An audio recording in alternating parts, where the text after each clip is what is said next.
नमस्कार दोस्तों, मैं सुनीता कथा मंथन में आप सबका स्वागत करती हूँ। कथा मंथन में आज की कहानी है स्वत्व रक्षा, जिसके लेखक हैं मुंशी प्रेमचंद। मीर दिलावर अली के पास एक बड़ी रास का कुमैत घोड़ा था। कहते तो वह यही थे कि मैंने अपनी ज़िंदगी की आधी कमाई इस पर खर्च की है, पर वास्तव में उन्हें इस पलटन में सस्ते दामों से मिल गया था, तो सो उन्होंने इसे मोल ले लिया। यूँ कहिए कि यह पलटन का निकाला हुआ घोड़ा था। शायद पलटन के अधिकारियों ने इसे अपने यहाँ रखना उचित न समझा और नीलाम कर दिया। मीर साहब कचहरी में मुहर्रिर थे। शहर के बाहर मकान था। कचहरी तक आने में 3 मील की मंजिल तय करनी पड़ती थी। एक जानवर की फिक्र थी। यह घोड़ा सुविधे में मिला सो ले लिया। पिछले 3 वर्षों से वह मीर साहब की सवारी में था। देखने में तो उसमें कोई ऐब ना था, पर कदाचित आत्मसम्मान की मात्रा कुछ अधिक ही थी। उसे उसकी इच्छा के विरुद्ध या अपमान सूचक काम में लगाना दुस्तर था। खैर, मीर साहब ने सस्ते दामों में कला रास का घोड़ा पाया तो फूले न समाये, लाकर द्वार पर बांध दिया। साइस का इंतजाम करना कठिन था। बेचारे खुद ही शाम सवेरे उस पर 2-4 हाथ फेर लेते। शायद घोड़ा इस सम्मान से प्रसन्न होता था। इस कारण रातिब की मात्रा बहुत कम होने पर भी वह संतुष्ट जान पड़ता था। उसे मीर साहब से कुछ सहानुभूति भी हो गई थी। इस स्वामी भक्ति में उसका शरीर बहुत क्षीण हो चुका था, पर वह मीर साहब को नियत समय पर प्रसन्नतापूर्वक कचहरी पहुंचा दिया करता था। उसकी चाल उसके आत्मिक संतोष का द्योतक थी। दौड़ता वह अपनी स्वाभाविक गंभीरता के प्रतिकूल समझता था। उसकी दृष्टि में उच्छृंखलता थी। स्वामी भक्ति स्वत्व को उसने अपने कितने ही स्वत्वों का बलिदान किया। अब अगर किसी स्वत्व से प्रेम था तो वह था रविवार का शांति निवास। मीर साहब इतवार को कचहरी न जाते। घोड़े को मलते, नहलाते, तैराते, इसमें उन्हें हार्दिक आनंद प्राप्त होता था। वहाँ कचहरी के पेड़ के नीचे बंधे हुए सूखी घास पर मुंह मारना पड़ता था। लू से सारा शरीर झुलस जाता। कहाँ इस दिन छप्परों की शीतल छांव में हरी हरी धूप खाने को मिलती थी। अतएव इतवार को वह आराम का अपना हक समझता था और मुमकिन न था कि कोई उसका यह हक छीन सके। मीर साहब ने कभी कभी बाजार जाने के लिए इस दिन उस पर सवार होने की चेष्टा की।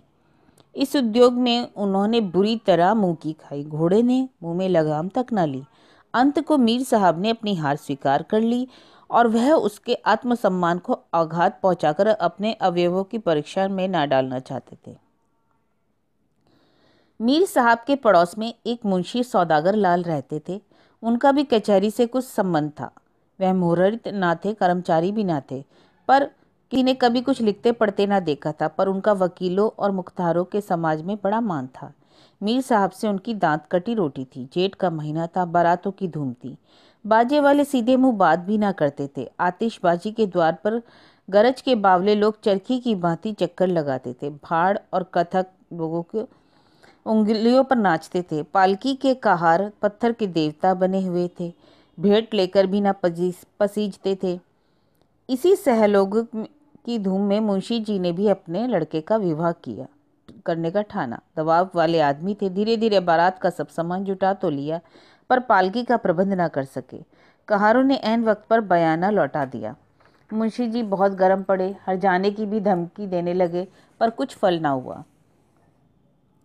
विवश होकर यही निश्चय किया कि वर को घोड़े पर बैठाकर वर यात्रा की रस्म पूरी कर ली जाए और 6 बजे शाम को बारात चलने का मुहूर्त था। 4 बजे मुंशी जी ने आकर मीर साहब से कहा, यार अपना घोड़ा दे दो, वर को स्टेशन तक पहुंचा दे, पालकी नहीं मिल रही। मीर साहब बोले, आपको तो मालूम है आज एतवार है। मुंशी जी बोले, मालूम क्यों नहीं है, पर है तो आखिर घोड़ा ही ना किसी तरह स्टेशन तक पहुंचा ही देगा, कौन दूर जाना है। मीर साहब ने कहा, यूं तो वह आप ही का जानवर है, ले जाइए, पर मुझे उम्मीद नहीं कि आज वह अपने पुट्ठे पर हाथ भी रखने देगा।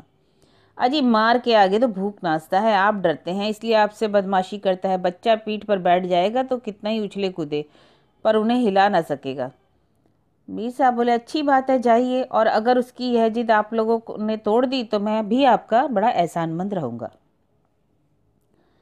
मगर ज्यों ही मुंशी जी अस्तबल में पहुंचे, घोड़े ने सशंक नेत्रों से देखा। एक बार हिन हिनाकर घोषित किया कि तुम आज शांति में विघ्न क्यों डालने आते हो। बाजे की धड़धड़ पौं से वह उत्तेजित हो रहा था। मुंशी जी ने जब पगहे को खोलना शुरू किया तो उसने कनौतियां खड़ी की और अभिमान सूचक भाव से हरी हरी घास खाने लगा। लेकिन मुंशी जी भी चतुर खिलाड़ी थे। तुरंत घर से थोड़ा सा दाना मंगवाया और घोड़े के सामने रख दिया। घोड़े ने इधर बहुत दिनों से दाने की सूरत ना देखी थी। बड़े रुचि से खाने लगा और कृतज्ञ नेत्रों से मुंशी जी की ओर ताका, मानो अनुभूति दी कि मुझे आपके साथ चलने में कोई आपत्ति नहीं है। मुंशी जी के द्वार पर 4 बाजे बज रहे थे। वह वस्त्राभूषण पहने हुए घोड़े की प्रतीक्षा कर रहा था। मोहल्ले की स्त्रियां उसे विदा करने के लिए आरती लिए खड़ी थीं। 5 बजे गए। सहसा मुंशी जी घोड़ा लाते हुए दिखाई दिए। बाजे वालों ने आगे की तरफ कदम बढ़ाया। एक आदमी मीर साहब के घर से दौड़कर साज लाया। घोड़े को खींचने की ठहरी, मगर वह लगाम देखकर मुंह फेर लेता था। मुंशी जी ने पुचकार कर पीठ सहलाई और फिर दाना दिखलाया, पर घोड़ा था कि उसने मुंह तक न खोला। तो उन्हें बड़ा क्रोध आया। ताबड़तोड़ कई चाबुक लगाए। घोड़े ने जब अब भी मुंह में लगाम ना ली तो उन्होंने उसके नथनों पर चाबुक के बेत से कई बार मारा। नथनों से खून बहने लगा। घोड़े ने इधर उधर दीन और विवश आंखों से देखा। समस्या कठिन थी। इतनी मार उसने कभी ना खाई थी। मीर साहब की अपनी चीज थी। वह इतनी निर्दयता से कभी ना पेश आते। सोचा मुंह नहीं खोलता तो नहीं मालूम कितनी मार पड़े। लगाम ले ली। फिर क्या था, मुंशी जी की फतह हो गई। उन्होंने तुरंत जीन भी कस दी। दूल्हा कूदकर घोड़े पर सवार हो गया। जब वर ने घोड़े की पीठ पर आसन जमा लिया तो मानो घोड़ा नींद से जागा। विचार करने लगा, थोड़े से दाने के बदले अपने इस स्वत्व से हाथ धोना, एक कटोरे कड़ी के लिए जन्मसिद्ध अधिकारों को बेचना है। उसे याद आया, मैं कितने दिनों से आज के दिन आराम करता हूँ, तो आज यह बेगार क्यों करूँ। ये लोग मुझे ना जाने कहाँ ले जाएंगे। और यह लड़का आसन का पक्का जान पड़ता है। मुझे दौड़ाएगा, एड़ लगाएगा, चाबुक से मार मार कर अधमुआ कर देगा। फिर ना जाने भोजन मिले या नहीं। यह सोच विचार कर उसने निश्चय किया कि मैं वहां से एक कदम ना उठाऊंगा। यही ना होगा, मारेंगे, सवार को लिए जमीन पर लौट जाऊंगा, आप ही छोड़ देंगे। मेरे मालिक मीर साहब भी तो यहीं कहीं होंगे। मुझ पर इतनी मार पड़ती कभी पसंद ना आएगी, क्योंकि उन्हें कल कचहरी भी तो जाना है। वह ज्यों ही घोड़े पर सवार हुआ, स्त्रियों ने मंगलगान किया, फूलों की वर्षा हुई, बारात के लोग आगे बढ़े, मगर घोड़ा ऐसा अड़ा कि पैर ही नहीं उठाता। वर उसे एड़ लगाता, चाबुक मारता, लगाम के झटके देता, मगर घोड़े ने आगे ना कदम रखने की कसम खा रखी थी। मुंशी जी को ऐसा क्रोध आया कि अपना जानवर होता तो गोली मार देते। मित्र ने कहा, अड़ियल जानवर है, यूं ना चलेगा, उसके पीछे डंडे लगाओ, आप दौड़ेगा। मुंशी जी को प्रस्ताव स्वीकार हो गया। पीछे से जाकर कई डंडे लगाए, पर घोड़े ने पैर न उठाए। उठाए भी तो अगले पैर आकाश की ओर, दो एक बार पिछले पैर भी, जिससे विदित होता था कि वह बिल्कुल प्राणहीन नहीं है। मुंशी जी बाल बाल बच गए।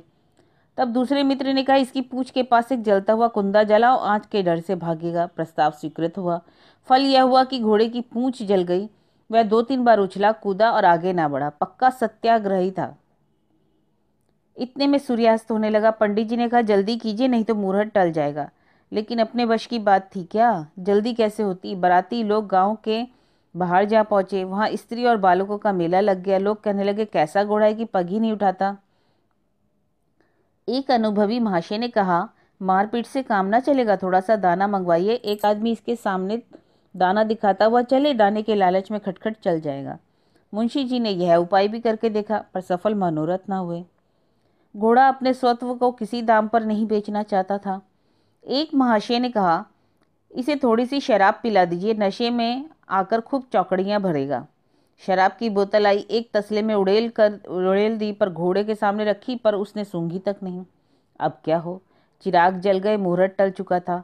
घोड़ा नाना दुर्गतियां सहकर दिल से खुश था और अपने सुख में विघ्न डालने वालों की दुरावस्था और व्यग्रता का आनंद उठा रहा था।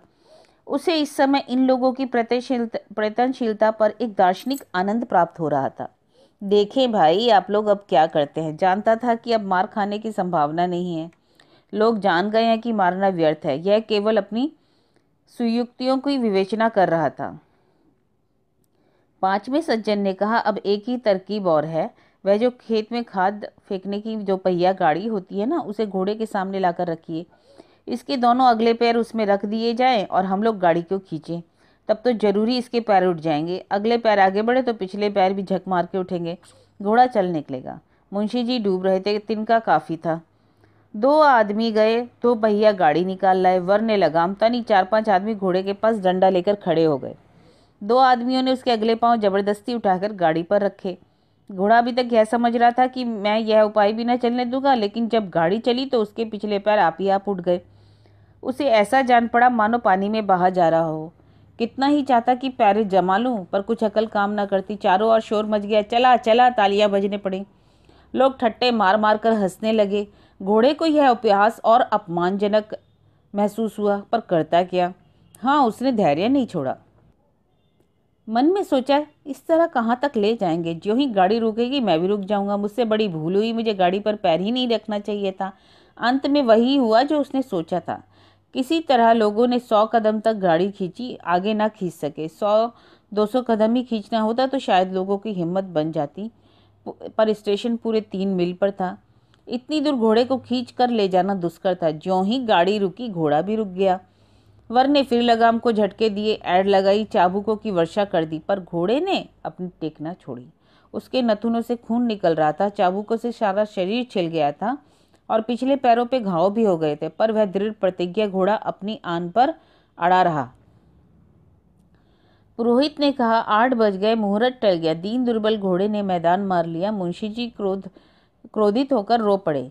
वर एक कदम भी पैदल नहीं चल सकता। विवाह के अवसर पर भूमि पर पांव रखना वर्जित है, प्रतिष्ठा भंग होती है, निंदा होती है, कुल को कलंक लगता है। पर अब पैदल के सिवा कोई अन्य उपाय न था। आकर घोड़े के सामने खड़े होकर और कुंठित स्वर में बोले, महाशय, अपना भाग्य बखाओ कि मीर साहब के घर में के हो। यदि मैं तुम्हारा मालिक होता तो तुम्हारी हड्डी पसली तक का पता न लगता। इसके साथ ही मुझे आज एक बात और मालूम हुई। पशु भी अपनी स्वत्व की रक्षा किस प्रकार कर सकता है मैं न जानता था। तुम व्रतधारी हो। बेटा उतरो, बारात स्टेशन पर पहुंच रही होगी। चलो पैदल ही चले, हम आपस के 10-12 आदमी हैं, हंसने वाला कोई नहीं है।